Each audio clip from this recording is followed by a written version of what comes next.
नमस्कार मंडळी, सकाळपासून खूप ट्राय करते फोटो या व्हिडिओमध्ये जोडण्यासाठी, पण काही केल्या ते ॲक्सेप्टच केलं जात नाही आहे. म्हणून आज मालिकांच्या फोटोच्या ऐवजी नुसता आवाजच देत आहे. तर सुरुवातीला आपण पाहिलेलं आहे की महिपत इथे बाबूला जो आहे तर तो सायली आणि अर्जुनने पकडलेला असतं आणि अर्जुन त्याला विचारत असतो की बोल, हे सगळं कुणी केलं आहे म्हणून, नाहीतर पोलिसांमध्ये चल म्हणून. आणि तो बाबू जो आहे तर तो घाबरलेला असतो, तो काही यायला तयार नसतो. तो म्हणत असतो की नाही साहेब, मला ना पोलिसांमध्ये देऊ नका. हां, अजिबातच मला शिक्षेची भीती वाटत नाही आहे, मला भीती वाटते ती महिपतची. कारण मी जर जिवंत आहे हे जर महिपतला कळालं ना तर महिपत मला अजिबात जिवंत सोडणार नाही आहे, असं तो बाबू म्हणत असतो. कारण बाबू ऑलरेडी घाबरलेला असतो. अर्जुन म्हणतो महिपतला काही कळणार नाही आहे, पण त्यासाठी तुला माझी मदत करावीच लागेल.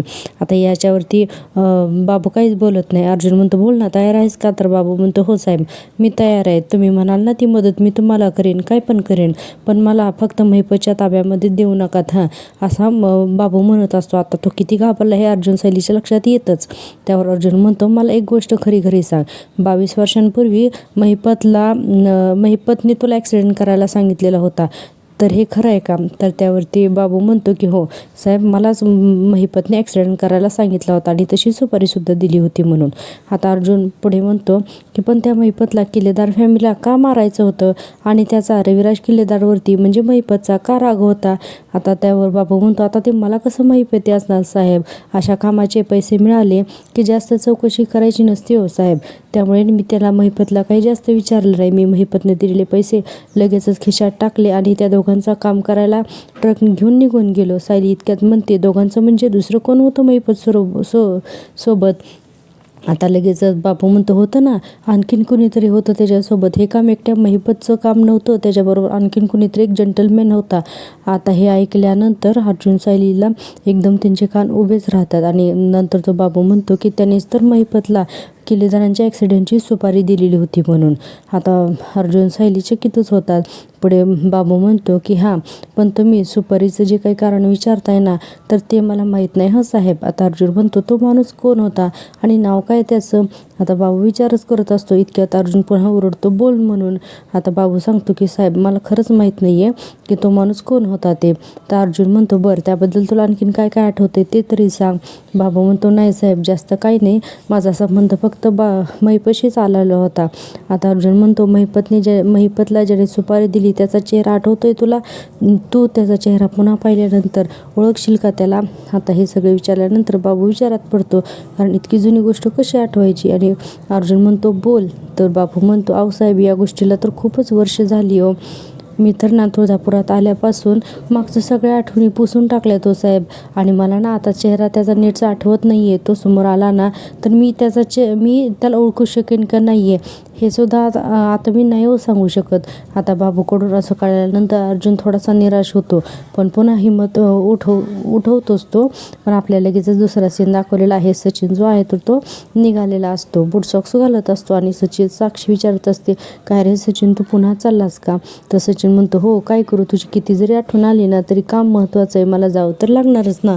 सचिन म्हणतो मला तर खरं इथं 2-3 दिवस आणखीन राहायचं होतं, पण अचानकच ना ईमेल आला बॉसचा आणि मला लगेचच जावं लागतंय.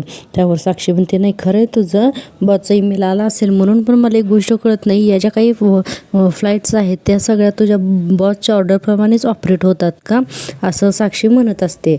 आणि पुढे म्हणते की नाही म्हणजे इतक्या जणांच्या इतक्या फ्लाईट्स कॅन्सल होतात, मग तुझ्या बाबतीत असं काहीच होत नाही. तुला दिल्लीवरून मुंबईला यायचं आहे, फ्लाईट अवेलेबल, मुंबईवरून तडक चेन्नईला जायचं आहे तर लगेच फ्लाईट अवेलेबल, असं कसं काय रे? तर सचिन म्हणतो अगं सॅम, आमच्या ते असं करायला लागतं, आणि म्हणतो की आमच्या कंपनीचं डिपार्टमेंट एकदम छान आणि व्यवस्थित आहे, ते सगळं मॅनेज करतं, ते फ्लाईटचं एअरपोर्टचं सेटिंग असतं ना त्यांच्याकडे, त्यामुळे हे सगळं होतं. आणि आजूबाजूला पाहतो आणि म्हणतो की सॅम, माझं घड्याळ पाहिलंच का गं कुठे? तर सॅम म्हणते बेडरूममध्ये आहे. सचिन लगेच आलोच म्हणून आतल्या रूममध्ये जात असतो, त्याचा घड्याळ केला. आता सचिन आत गेला की त्याचा फोन वाजतो. साक्षी बघते आणि म्हणते फोन, आणि हाक मारायला लागते सचिनला, सचिन कॅब बुक केलीस का, तो ड्रायव्हरचा फोन आहे म्हणून. त्यावरती सचिन लगेच म्हणतो आलो म्हणून येतो आणि फोन घेतो आणि फोनवरती बोलायला चालू करतो. सचिन फोनवर बोलत असतो, हो हो तोच रस्ता तोच लोकेशन, हां डन येस असं म्हणून फोन ठेवतो. आता साक्षी म्हणते, आता फ्लाईटने कुठे चालला, आता टॅक्सीने कुठे चाललायस तू? तर सचिन म्हणतो चेन्नईला, आणि जोरजोरात हसायला लागतो आणि साक्षीच्या जवळ जातो आणि साक्षी म्हणते व्हेरी फनी. सचिन म्हणतो see you soon beautiful. Sakshi म्हणते पोचतास की मला फोन कर हां. सचिन म्हणतो येस बाय. आणि साक्षी विचार करते सचिन गेल्यानंतर असा कोणता कॅब ड्रायव्हर असेल की जो एअरपोर्टसाठी रस्ता विचारतोय, तोही फोन करून, असं साक्षी विचार करते. आता तिला इथे सचिनवर शंका आलेली असते आणि ती म्हणते की नाही काहीतरी ना नक्कीच गडबड आहे, मला जायलाच हवं याच्या पाठीमागे. असं म्हणून साक्षी लगेच टेबलवरची गाडीची चावी आणि मोबाईल घेते आणि सचिनच्या मागे जाते. आता पुन्हा इकडे दाखवलेलं आहे की अर्जुन आणि सायली अजूनही तुळजापूरमध्येच असतात आणि म्हणत असतात की मला इतके दिवस, सायली म्हणत असते की मला इतके दिवस झालं वाटते की महिपतचं काहीतरी वाकडा असेल रविराज काकांसोबत, म्हणून त्याने अपघात घडवून आणला. पण तसं नव्हतंच. तर अर्जुन म्हणतो महिपतने दुसरंच कोणासाठी तरी हे काम केलंय, म्हणजे सिनियरचं कोणीतरी शत्रू आहे जो त्या ॲक्सिडेंटचा मास्टर माइंड आहे. सायली म्हणते महिपत तर त्याच्यावर तालावरती नाचणारा एक भावला निघाला, मग तो माणूस कोण असेल? अर्जुन म्हणतो माहीत नाही, पण कदाचित सिनियरला हे सगळं माहितीच असेल. बघ ना, आपण आतापर्यंत या सगळ्याचा विचार करत होतो की महिपतचंच काहीतरी वैर आहे, पण या सगळ्याचा मास्टर माइंड शोधण्यासाठी आपल्याला घरी निघावंच लागेल. सायली म्हणते ठीक आहे, तसंही गिरजा रुद्रचं लग्न निर्विघ्नपणे पार पडलंय, आपण पनवेलला निघूया, आईनाही घेऊन जाऊया, अस्मिताताई घरी एकटे असतील, वाट बघत असतील. अर्जुन म्हणतो नाही, अस्मिताईची काळजी नाही आहे, सचिन आहे तिच्यासोबत आणि तो आहे तिच्यासोबत, आपण तिची नको काळजी करूया, तरीही आपण निघूयाच इथून. आता अर्जुन आणि सायली तिथून तुळजापूरमधून निघतात आणि आपण इकडे पाहतोय की साक्षी जी आहे तर ती कंटिन्यू त्या सचिनचा पाठलाग करतच असते आणि सचिन काय तिला सापडत नाही, कारण सचिनची गाडी फारच फास्ट असते आणि साक्षी त्याचा पाठलाग करत असते. आज या व्हिडिओसोबत फोटो जोडण्याचा खूप प्रयत्न केला, पण तो काही यशस्वी झाला नाही. सतत काही ना काही बाधा येतच होते. आता आपण दुसरा सीन पाहतोय, तो म्हणजे महिपतचा. तर महिपतला नागराज आणि प्रियाने एका खोलीमध्ये तुळजापूरमध्येच बहुतेक किडनॅप करून ठेवलेलं असतं. आता तिथे प्रिया म्हणत असते, अहो हा महिपत डोळे का उघडत नाही आहे, ह्या मारून टाकलं का काय तुम्ही, असं ती नागराजला म्हणत असते. नागराज म्हणतो अगं वेडी बिडी आहेस का तो, मी फक्त एक फटका मारला त्याला, हलका फटका त्याच्या डोक्यामध्ये. त्यावरती प्रिया म्हणते माझ्या डोळ्यांनी बघितले मी, किती जोरात मारलं होतं तुम्ही ते त्याला. आणि त्याला चुटकी वाजून म्हणते महिपत जर मेला ना आत्ताच सांगते. तो नागराज लगेच म्हणतो गप्प बस आहे, म्हणून नागराज जोरात प्रियाच्या अंगावरती ओरडतो आणि म्हणतो गप्प बस जरा, असं म्हणून नागराज आता महिपतच्या जवळ येतो. आता महिपतच्या जवळ तिथे एका पाण्यामध्ये जगामध्ये पाणी ठेवलेलं असतं. आता महिपत तो जग घेतो आणि ते पाणी महिपतच्या तोंडावर मारतो आणि जोरजोरात म्हणत असतो ए उठ उठ महिपत उठ, असा म्हणत असतो. आता काही वेळानंतर आपण पाहतोय की 1-2-3 सेकंदानंतर महिपतला शुद्ध येते आणि इतकी भारी ॲक्टिंग केलेली आहे. आजचा भाग प्रेक्षकांना तुम्ही टी व्हीवरती नक्की बघा. आज माझ्याकडून फोटो देण्यासाठी थोडासा प्रॉब्लेमच येत आहे, त्यासाठी मी तुमची माफी मागते. तर आजचा भाग तुम्ही टी व्हीवरती नक्की पहा. महिपतने इतकी सॉलिड ॲक्टिंग केलेली आहे. म्हणत असतो की तो एकटक प्रियाकडे बघतो आणि त्यानंतर पुन्हा एकटक नागराजकडे बघतो. आता त्याच्या लक्षात आलं की ह्या दोघांनी त्याला किडनॅप केलंय, म्हणून महिपत म्हणतो तुम्हाला तुमचा जीव प्यारा नाही आहे का, प्यारा नाही आहे, असं म्हणून तो दोघांकडे बघून म्हणतो आणि पुढे म्हणतो की एवढी हिंमत वाढली तुमची की महिपत शिकरीला तुम्ही बांधून ठेवलं म्हणून. आता यावरती हे दोघंजण फक्त टकटक बघत असतात आणि महिपत म्हणतो काय नागराज शेठ, याची चुंदरीच्या नादी लागून तुम्ही इतक्या वर्षाचा भरोसा मोडलात, तुम्ही दोस्ती मोडलीत तुम्ही नागराज शेठ आपली, असा महिपत म्हणत असतो. कारण खरंच नागराजने त्याचा विश्वासघात केलेला असतो. महिपत म्हणतो चला सोडा मला, ह्या चिचुंदरीचे तुकडे करायचेत मला. तो नागराज म्हणतो आणि तू अर्जुनच्या किंवा पोलिसांच्या हाती लागला असता तर माझं नाव पुढे केलंच असतंच ना, तू काय मला धमकी दिली होतीस की तू अडकलास तर मलाही अडकवशील म्हणून बोलला होतास ना मला. मी काय मूर्ख वाटतोय का तुला की आज तुला सोडायला नाही सोडणार मी तुला. तर महिपत म्हणतो तुम्हाला दोघांना काय वाटतं की मला इथं बांधून ठेवलं म्हणजे विषय संपला, कार्यक्रम झाला, असं वाटतंय का तुम्हाला. महिपत असा बोलत असतो. महिपतची ॲक्टिंग आज फारच छान दाखवली. महिपत म्हणतो तुमच्या नाकाकडून मी कधी इथून निघून जाईल ना, तुमचं तुम्हाला सुद्धा कळणार नाही.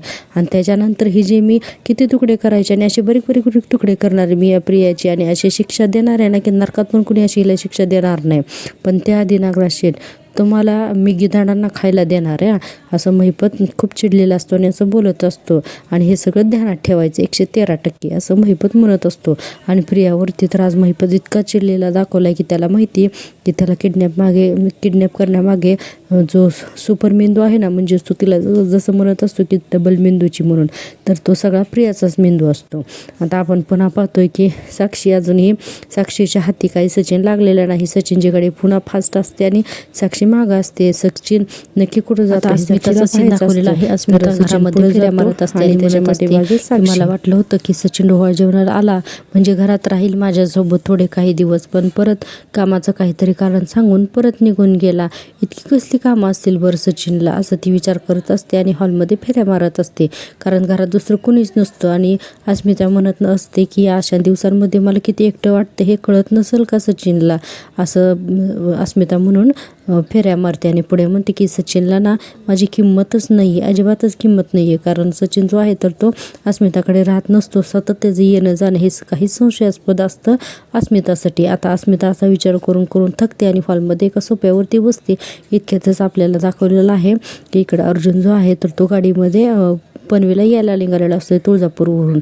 आता कल्पना ताई गाडीमध्ये मोबाईल बघण्यात बिझी असतात. तोपर्यंत अर्जुन म्हणतो सायलीला, सायली मग मला पण घरी ड्रॉप करू आणि लगेचच निघूया हां सिनियरकडे. सायली म्हणते हो, आपल्याला ज्या नवीन गोष्टी कळाल्या त्या लगेच त्यांना सांगायलाच पाहिजेत, तरच पुढच्या गोष्टींचा शोध घेता येईल आपल्याला, असं सायली म्हणत असते. आता पुन्हा दाखवले अस्मिता तिथे बसलेली असते. अचानक सचिन तिथे येतो बॅग घेऊन आणि हाय ब्युटिफुल असे हाक मारतो. अस्मिता म्हणते बायकोसाठी वेळ, तुला आत्ता वेळ मिळाला, तुझी वेळेसारखी वाट बघते मी, घरात कुणीही नाही आहे, एकटी आहे मी, हे सगळं माहिती आहे ना तुला, तरीही रात्रभर तू बाहेरच होत असतो, कुठे होत असतो, असं अस्मिता चिडून आता सचिनला विचारत असते. सचिन मनात म्हणतो मी हिला कसं एक्सप्लेन करू आता, हे प्रकरण आता हाताबाहेर चाललं आहे माझ्या, कारण सचिन दोघींना कंट्रोल करणं खूपच अवघड आहे बाबा, आणि हे तो करत असतो. इतक्यात सुभेदारांच्या घराच्या बाहेर साक्षीची गाडी येऊन उभी राहते. आता गाडी तिथं आल्यानंतर साक्षी गाडीतून उतरते आणि आजूबाजूला पाहते आणि म्हणत असते की कुठे गेलाय हा, कुठे गेलाय. इतक्यातच तिची नजर सुभेदारांच्या घरावर जाते. आता ती घराच्या गेटपर्यंत येते आणि म्हणते अर्जुन सुभेदारांचं घर, हे तर मी अर्जुन सुभेदारांच्या घराजवळ कशी काय आले बरं, असं म्हणत असते आणि म्हणते की सचिन कुठे गेले. आणि अचानक तिला क्लिक होतं की मागे नाही का रेस्टॉरंटमध्ये सचिनने अस्मिताला बघून घाबरून पळालेला असतो तो. आता साक्षी म्हणते म्हणजे सचिन अस्मिताला भेटायला आलेला आहे, मला इथं थांबून चालणार नाही आहे, सुभेदारांपैकी कोणी जर का मला बघितलं ना तर. आणि इतक्यातच तिला अर्जुन सुभेदारची गाडी येताना दिसते. आता साक्षी घाबरते आणि म्हणते बापरे अर्जुनची गाडी, असं म्हणून पळत पळत साक्षी जी आहे तर तिच्या त्या लाल गाडीमध्ये बसून तिथून निघून जाते. आता गाडीतून इकडे आपण पाहतोय अर्जुन, सायली आणि कल्पनाताई तिघी गाडीतून उतरतात. आता अर्जुन सगळे बॅग्स वगैरे घेत असतो आणि आतमध्ये घरात जात असतो. आता आपण पाहतोय की दुसरा सीन. आता दुसऱ्या सीनमध्ये आजच्या भागात दाखवलेल्या आपल्याला सचिन जो आहे तर तो म्हणत असतो I am really very sorry Asmi, पण मी रात्री घरीच थांबणार होतं, पण ऑफिसमध्ये कामाचा लोडच इतका होता की. अस्मिता म्हणते ऐकून ऐकून कंटाळा आला आहे मला, काहीतरी नवीन सांग रे सचिन, असं म्हणल्यानंतर सचिन म्हणतो अगं अस्मी मी काही खोटं बोलतोय का, तू माझ्या टॉप बसेसला फोन करून विचार हवं तर, त्यांना विचार माझ्या रिस्पॉन्सिबिलिटी किती वाढल्यात ते. त्यावर अस्मिता म्हणते मला कुणाचीही साक्ष काढायची नाही आहे सचिन, तुझ्या या टॉप बॉसेसला माहीत नाही आहे का रे की तुझी बायको प्रेग्नंट आहे म्हणून. आता सचिन गप्पच बसतो. पुढे अस्मिता म्हणते हे जर का तुलाच कळत नाही आहे तर त्यांना कुठून कळणार. सचिन म्हणतो अगं पण तू काय इतकी चिडतेस. आता अस्मिता म्हणते हां म्हणजे तू काहीच करत नाही आहेस का. सचिन म्हणतो हे बघ मला कळतंय की मी तुला वेळ द्यायला हवा, आय एम सॉरी, पण मला येत्या वेळेस कामं आली तर मी काय करणार. अस्मिता म्हणते तू खरंच ऑफिसचं काम करत होतास, तू कालपासून मला एक कॉलसुद्धा केलेला नाही आहेस सचिन, तुझं काही वेगळंच तर सुरू नाही आहे ना, असं अस्मिता आता संशयाने विचारते. आता सचिन म्हणतो तू माझ्यावरती संशय घेतेस का. आणि सचिन पुढे म्हणतो हे बघ अस्मी, मी प्रॉमिस करतो की मी फक्त तुझा आणि आपल्या बाळाचा आहे आणि तुमच्या दोघांपेक्षा महत्त्वाचं मला काहीच नाही आहे. अस्मिता म्हणते तुझ्या वागण्यावरून तर मला असं काहीच वाटत नाही आहे, तू इंडियामध्ये माझ्यासाठी आलास ना, आणि आल्यापासून मी पाहते तू किती दिवस माझ्यासोबत राहिलास, रात्र कुठे असतोस तू आता. आणि पुढे म्हणते की तू कोणाबरोबर असतोस. आणि हेच वाक्य सचिनला अतिशय टोचतं आणि म्हणतो की काय बोलतेस तू, हे तुला चांगलंच माहिती की मला US टायमिंगप्रमाणे रात्री ऑपरेट करावं लागतं आणि मी इंडियात आहे, म्हणून माझ्या बॉसेसने मला दिल्ली आणि चेन्नईला पाठवलं तर मी काय त्यांना नाही जायचं असं सांगायला हवं होतं का? मी सगळी कामं सोडून इथं तुझ्या पायाशी बसून राहायचं आहे का? अस्मिता म्हणते मी असं म्हणतच नाही आहे, पण तुझ्या प्रेग्नंट बायकोसाठी एक सलग दिवस तुझ्याकडे कसा नसतो? अस्मिता सचिन म्हणतो पण तू जेव्हा कॉल करतेस तेव्हा मी धावत येतोच ना तुझ्याकडे. तर अस्मिता म्हणते असं ना मला सतत वाटतं. सचिन चिडतो आणि म्हणतो enough is enough, this is limit मी असं म्हणतो आणि पुढे म्हणतो की मी तुला इतकं समजावण्याचा प्रयत्न करतोय पण तू ऐकूनच घेत नाहीयेस माझं काय. सचिन लगेच चिडतो आणि पुढे म्हणतो की असं असेल तर मी सुद्धा तुझं काही ऐकणार नाहीये. लगेच तो हात करून तिला म्हणत असतो मी माझं काम करणारच, तुला जे समजायचं ते तू समजू शकते, मी कोणाचंच ऐकणार नाही असं सचिन एकदम तावातावाने बोलत असतो.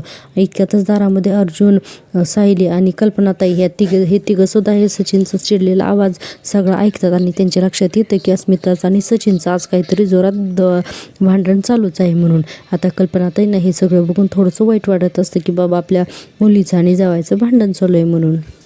आता या तिघांनी ऐकलं का काय असा विचार करून सचिन घाबरतो आणि त्या तिघांच्या समोरून अचानक काही न बोलता तिथून निघून जातो. आता कल्पनाताई आतमध्ये येतात. इकडे अर्जुन सायलीला खुणावतो की तिच्याशी बोल म्हणून आणि अर्जुन सचिनशी बोलण्यासाठी बाहेर निघून जातो. कल्पनाताई आत येतात आणि म्हणतात अगं अस्मिता, सचिन का ओरडत होता, काय झालंय? आणि सायली म्हणते तुमचं भांडण झालंय का अस्मिताताई? त्यावर अस्मिता म्हणते नाही गं, नेहमीच आपलं, बाकी काहीच नाही. अस्मिता एकदम शांत होते आणि म्हणते की नवरा बायकोची एकमेकांना वेळ न दिल्यामुळे होणारी भांडणं, सिरियस काहीच नाही मम्मा असं म्हणते आणि अस्मिता कोणाशी काही इतर न बोलता रूममध्ये निघून जाते.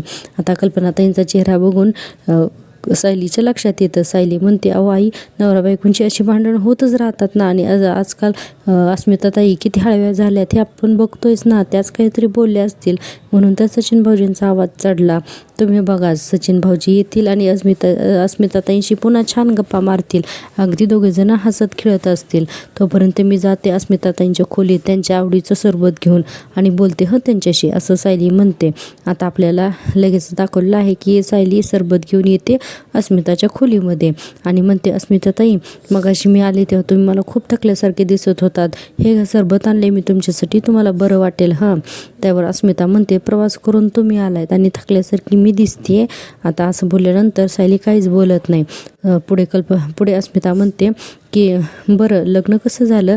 आता सायली म्हणते ते छान झालं, पण ते जाऊ द्या, मला सांगा की तुमचं काय चाललंय? की आई आमच्याबरोबर आल्या, बाबाही मुंबईला गेले होते, घरामध्ये फक्त तुम्ही सचिन भाऊजी आणि तुम्ही दोघीच घरामध्ये होतात राजा राणीच आणि असं विचारते सायली. त्यावेळेस अस्मिताचा मूडच जातो. आता ती सरबताचा ग्लास खाली ठेवते आणि म्हणते की सायली, मला ना तुझ्याशी जरा बोलायचं आहे गं. त्यावर सायली म्हणते हां बोला ना.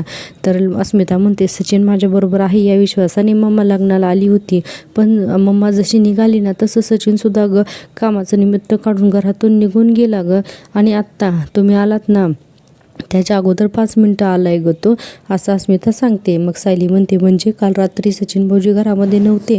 अस्मिता म्हणते नाही अश्विनची नाईट ड्युटी आहे, मी घरात एकटीच आहे हे सगळं माहीत होतं त्याला, तरीही तो रात्रभर घरी आलाच नाही, पण त्यांनी मला कॉलही केला नाही आणि मोबाईलही बंद होता त्याचा.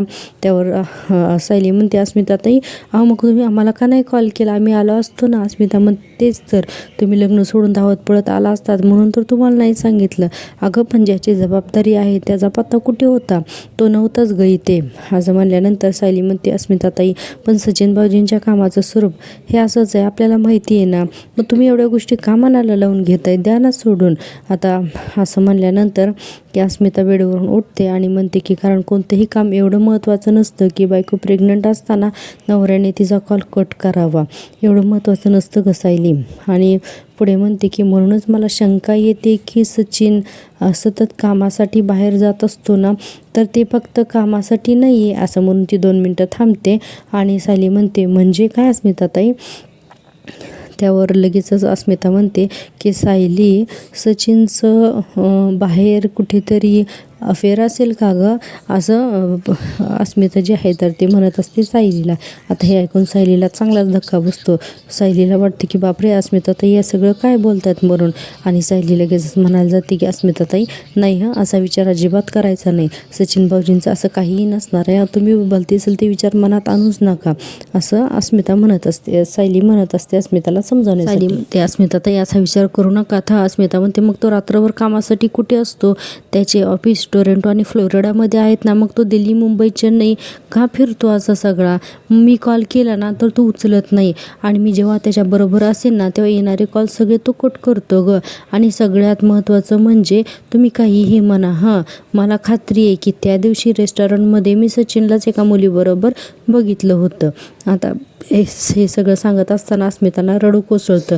आता सायली तिचा हात हातात घेऊन म्हणते अस्मिताताई तुम्ही पहिल्यांदा शांत व्हा. तुमच्या डोक्यामध्ये हे सतत विचार घोळतायत ना म्हणून हे सगळं असं होतंय. आणि अस्मिताताई या नाजूक दिवसांमधला भार फक्त शरीराला सोसवत नाही तर मनालाही त्रास होतोच हो. आणि म्हणूनच तुम्ही सचिन भाऊजींच्या बाबतीत इतके हळवे झालायत म्हणून. आता अस्मिता म्हणते नाही सायली अगं हे प्रेग्नन्सीवाले मूड स्विंग्स नाही आहेत गं. अस्मिता पुढे म्हणते की अगं सचिन माझ्यावरती आज ओरडला यावरून उघड आहे की तो काहीतरी लपवतोय गं माझ्यापासून. आता अस्मिता हे सगळं रडत रडत सांगत असते आणि म्हणते की बायकांना या सगळ्याचे 6 सेन्स असतात. माझे सगळे सेन्सेस सांगतायत गं की सचिन चुकीच्या मार्गाला लागलाय गं. म्हणून अस्मिता अक्षरशः सायलीच्या गळ्यात पडून खूप रडते. असं सायली तिला सांगत असते की शांत व्हा अस्मिताताई तुम्ही शांत व्हा रडू नकात बरं. आणि पुढे म्हणते की अस्मिताताई हे बघा तिचे आता डोळे पुसते आणि म्हणते की मी तुम्हाला ना खात्री देते सचिन भाऊजींना कुठेही दूर जाणार नाहीत. आम्ही तसं होऊच देणार नाही. आणि म्हणते की फक्त मला एक वचन द्यायचं हां, तुम्ही हे असले कुठलेही विचार अजिबात करणार नाहीत म्हणून. आणि स्वतःला तर त्रास अजिबातच करून घेणार नाही आणि असं कुठंही राहणार नाही. फक्त या बाळासाठी जे योग्य आहे ना त्याचाच तुम्ही विचार करणार आहात. आता सायली खूप छान समजवते अस्मिताला. पण अस्मिताचं रडणं काही थांबत नसतं. शेवटी सायली तिला चेहऱ्यावरती हात ठेवून तिला स्माईल करायला सांगते आणि पुढे म्हणते अस्मिताताईने जे वाटतंय ते खरंच असेल का? कारण बायका अशा बाबतीत चुकूच शकत नाहीत. पण अस्मिताताईंना अशा दिवसामध्ये या सगळ्या गोष्टींचा त्रास नको व्हायला असं सायली मनाशीच बोलते. आणि आजचा भाग इथेच संपतोय प्रेक्षकांनो. थोड्याशा काहीतरी चुकीमुळे आज मला फोटो टाकता आले नाहीत. पण प्लीज आजचे दिवस समजून घ्या आणि आपल्या चॅनलला जास्तीत जास्त लाईक शेअर आणि सबस्क्राईब करा. चॅनल मॉनिटाईजसाठी तुमच्या सपोर्टची खूप गरज आहे. आता पाहूया उद्याच्या भागात काय होतं ते. आता रात्र झालेली असते. अर्जुन आणि सायली दोघंजणही बोलत असतात. त्याच वेळेस आपण पाहतोय की सायली म्हणत असते की बाबूचा फोटो पाहिल्यानंतर महिपतने लगेचच कोणाला तरी कॉल केला होता. म्हणजे नक्कीच महिपत अजूनही त्या व्यक्तीच्या कॉन्टॅक्टमध्येच आहे असं सायली अर्जुनला सांगत असते. आणि इकडे तुळजापूरमध्ये महिपतच्या माणसाने साक्षीला फोन करून सांगितलेलं असतं की साहेब इतके दिवस इथंच होते, आम्हाला येतो म्हणाले आणि अचानकच महिपत साहेब इथून गायब झालेत म्हणून. आता हे सगळं साक्षीला कळल्यानंतर साक्षीला चांगला शॉक बसतो आणि अर्जुन सायलीलाही संशय आलाय की आता की तो माणूस कोण असेल हे त्यांना पाहायचे. आता ते सगळे रविराजच्या घरी जाणार असतात आणि सायली म्हणजे महिपत आजसुद्धा त्या माणसांच्या कॉन्टॅक्टमध्ये नक्कीच असेल. आता पाहूया उद्याच्या भागामध्ये काय काय होतं ते. ठरलं तर मगचा उद्याचा म्हणजे 15 डिसेंबरचा जो भाग आहे तो अतिशय इंटरेस्टिंग होणार आहे. पाहत राहा माझी आवडती सिरियल म्हणजे तुम्हाला असे छान नवनवीन रिव्ह्यू ऐकायला मिळतील. Take care, bye bye. भेटूया उद्याच्या भागात.